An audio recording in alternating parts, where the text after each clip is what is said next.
malheureusement nous introduit pas autant à Ban que je pensais. Bon, j'étais un peu déçu parce que l'épisode a continué de montrer, nous a montré directement en fait ce qui en était advenu des Meliodas et Elisabeth, alors qu'en fait moi bah, je m'attendais à plus voir Ban et malheureusement il a apparu que vraiment à la fin de l'épisode, mais on y reviendra.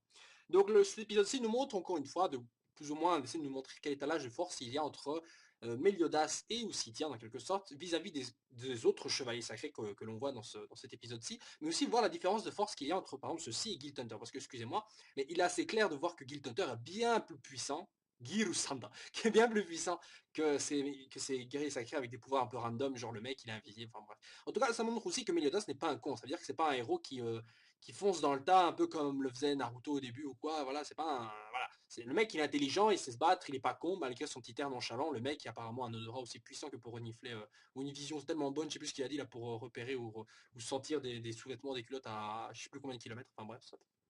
Donc il arrive facilement à repousser ces guerriers sacrés et on voit donc qu'apparemment il y a un grand Manitou derrière qui les a envoyés, donc c'est certainement pas Guild Hunter, hein, mais il y a quelqu'un d'autre, donc moi je sais qui, mais soit, qui les a envoyés, non je déconne, enfin ça, qui les a envoyés donc chercher l'épée de Meliodas pour une raison inconnue et aussi pour récupérer la princesse, même si c'est un peu bizarre vu qu'avant c'était morte ou vive puis après c'est vivante, enfin bref ça varie un peu selon les envies de l'auteur, enfin soit. Mais dans tous les cas ils combattent tous dans ce petit endroit parce que ça fait maintenant 2 épisodes qu'ils sont là. Et c'est tout à fait normal vu qu'il y a un nouveau Sins qui est actuellement sur le point de les rejoindre.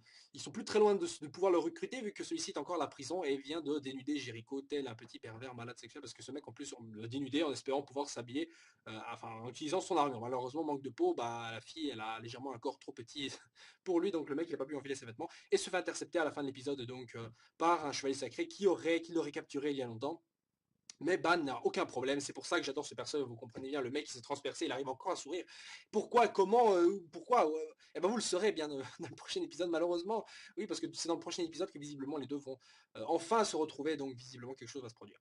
Mais en grande partie, ce qui arrive dans cet épisode-ci, c'est qu'on voit encore un étalage de puissance entre Diane et surtout Meliodas, parce que les deux, par exemple, Meliodas arrive à gérer la force d'un géant, alors que celle-ci et si je me souviens bien réputée pour être techniquement celle qui a la force physique la plus grande de tous les signes. Et c'est un peu logique vu que c'est un géant. En plus de nous faire évidemment un étalage, enfin de nous faire une démonstration de son pouvoir qui maîtrise la Terre, enfin qui maîtrise la nature ou un truc dans le genre. Donc c'est assez plaisant de voir ça, surtout que c'est animé de manière assez correcte et surtout que ça rend justice au manga où les dessins étaient titanesques quand Diane faisait un mouvement. Et là ça va, c'est pareil. Bon, bah évidemment la semaine passée c'était un peu plus titanesque vu que là elle détruisait des trucs, mais contre Meliodas c'est tout aussi drôle. Donc celui-ci arrive tout autant à nous montrer, nous révéler son côté un peu mystérieux limite parce que le mec il a un mode limite éveil, vous savez, parce que tous les héros de shonen en général ils ont un mode où ils s'éveillent un peu comme ça. Luffy par exemple a obtenu le sien quand il a eu son mode guerre, second et tout, mais bon ça c'est plutôt un mode genre une sorte de power-up si vous voulez. Et ben, chacun d'entre eux en a un. Bah là ici on voit celui de Meliodas où celui-ci apparemment ses yeux deviennent tout bizarres, limite vitreux, et il y a une marque apparemment ici qui fait limite un tatouage qui touche son œil. En tout cas le mec apparemment à ce moment-là il a donc une force, enfin il est super fort j'imagine parce que c'est pas pour rien qu'il y a ce truc là, mais on dirait qu'il est surtout possédé. Mais le truc c'est que le mec il revient à lui, alors on ne sait pas s'il a oublié tout ce qu'il a fait pendant cet état-là ou si c'est vraiment volontaire, bref. Mais dans tous les cas ceci est arrivé suite au chevalier sacré donc qui a essayé de voler donc son sabre donc qui est lié apparemment à un flashback vite fait pendant que Meliodas nous expliquait ce qu'était un chevalier pour lui.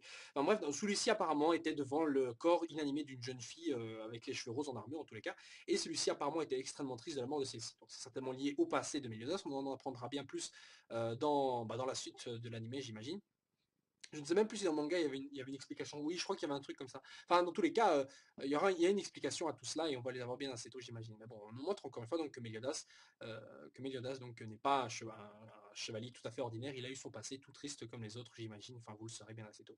Un petit flashback assez intéressant, c'était Ban qui essayait de voler le sabre. Et vous voyez encore une fois que tous ces flashbacks en fait c'est vraiment fait pour introduire, pour nous expliquer, pour nous montrer vraiment le caractère du personnage. Par exemple, Meliodas c'est le mec qui a le sins, enfin qui a le péché de la colère. Alors que le mec il est calme, il est souriant, mais il réagit jamais. Il est là. Ouais, on y va. Ok. Vous voyez, il est tout nonchalant, comme ça, normal. Et on le voit jamais en colère, effectivement. Et là, Ban se pose la question, lui qui représente l'avidité, enfin l'avarice, voilà. Enfin, soit, mais le mec, il est là, il veut tellement voir son capitaine se mettre en colère qu'il essaie de voler le sabre, qu'apparemment, lui, celui-ci ne lâche jamais. Donc, on n'a jamais vu ce sabre dégainer. Alors, je ne sais pas si à ce moment-là, le sabre était complet ou pas. Mais dans tous les cas, ce sort n'était peut-être pas brisé, je ne sais plus exactement, mais il voulait le sortir et malheureusement, Meliodas ne se laisse pas faire et celui-ci, alors, lui inflige une terrible blessure qui, encore aujourd'hui, reste aussi cicatrice sur le corps de Ban. Et autant vous dire que je vais pas parler des scans, mais putain de merde, actuellement, dans les scans, moi, je suis là. Et si vous les lisez également, voilà. Mais n'en parlons pas, je voulais juste dire ça comme ça. Bref. Donc Ban s'impose encore une fois et continue d'être surtout le doubleur. Franchement là c'est un truc de fou parce que tout colle parfaitement ce personnage-là. C'est un truc de fou. Ils ont même fait un super choix. Franchement, le choix du doubleur pour Ban, c'est un super choix parce que je veux dire, il y a des problèmes de, par exemple, Meliodas au début, j'étais assez sceptique pour savoir. Et encore aujourd'hui, je suis là, ouais, ça commence. Mais au fur et à mesure, je commence maintenant à m'habituer. Maintenant, franchement, ça va. Maintenant, ça va un peu plus de problème. Celle de Ban, franchement, dès que j'ai entendu, j'étais là, ouais, ok, c'est bon. C'est bon, c'est bon, non, c'est bon, non, dégagez, Ban, s'il vous plaît, viens, allez. Non, et voilà, c'est comme ça, il s'est imposé de lui-même. Surtout que sa voix ressemblait beaucoup à celle de Grimjo, vous voyez, dans Bleach. Et déjà que les deux se ressemblent, je me suis dit que peut-être ils auraient utilisé le même doubleur pour celui-ci. Celui-ci d'ailleurs a même fait un personnage dans Bakuman, alors pourquoi pas par exemple, ouais voilà, pourquoi pas Ban de Nanatsu no Taizai, voilà, je sais pas. Enfin ça. D'ailleurs un autre sujet qui me turlupine un peu, c'est jusqu'où va aller cet animé. Alors je ne sais pas si c'est 13, enfin 12 ou 25 épisodes. Si c'était 12 épisodes, personnellement je serais d'accord. Parce que 12 épisodes, je crois que c'est assez pour recouvrir la 50 chapitres. Oui, croyez-le ou non, je crois que c'est possible de recouvrir avec 12 épisodes, 50 chapitres. Ouais, en fait, c'est largement possible. Quoique. Non, les 12 épisodes, je crois que ça va être un peu juste quand même. Ouais. Ouais, peut-être, allez, je crois que, ouais, allez, en fait, 25 épisodes, ouais. 25, non, 12 épisodes, putain, j'étais bourré, quoi. Non, 25 épisodes, je crois que c'est largement suffisant pour recouvrir 50 chapitres. C'est largement suffisant.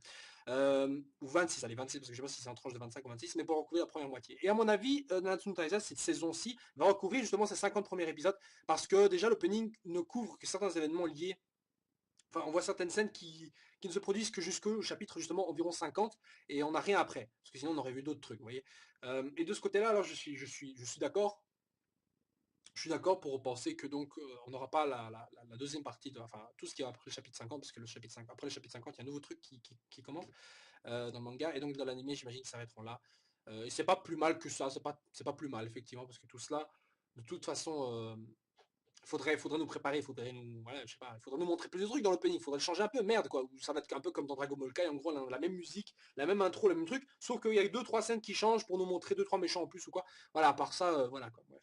Sur ce les gens, donc je vous laisse sur cet épisode que je donnerai 7 sur 10, allez, je donne 7, 6,5, 7 sur 10, un petit combat sympathique entre Diane et Meliodas, mais visiblement les choses vont vite s'accélérer dans le prochain épisode parce que j'ai hâte que Ban intègre véritablement les scenes là, ça fait chier là. Il faut un équilibre dans tout ça. Et j'ai hâte de voir encore la suite parce que le prochain scenes après Ban, bah après ça le petit groupe il sera accompli on va dire pour l'instant.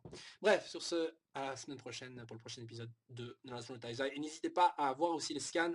Parce que non n'hésitez pas à aller voir les scans merde quoi parce que je vais vous le dire maintenant je vais faire après la fin de Naruto je vais faire des reviews des scans de Nanatsu no Taizai. Parce que là, on commence un nouveau truc et je peux pas ne pas review cette merde. Et quand je dis cette merde, c'est péjoratif, ça sonne péjoratif, mais c'est pas péjoratif. C'est totalement, voilà, c'est genre cette merde, c'est un truc de fou, quoi. Voilà. Bref, sur ce, les gens, ciao, ciao. Et oui, j'ai froid. Zoup.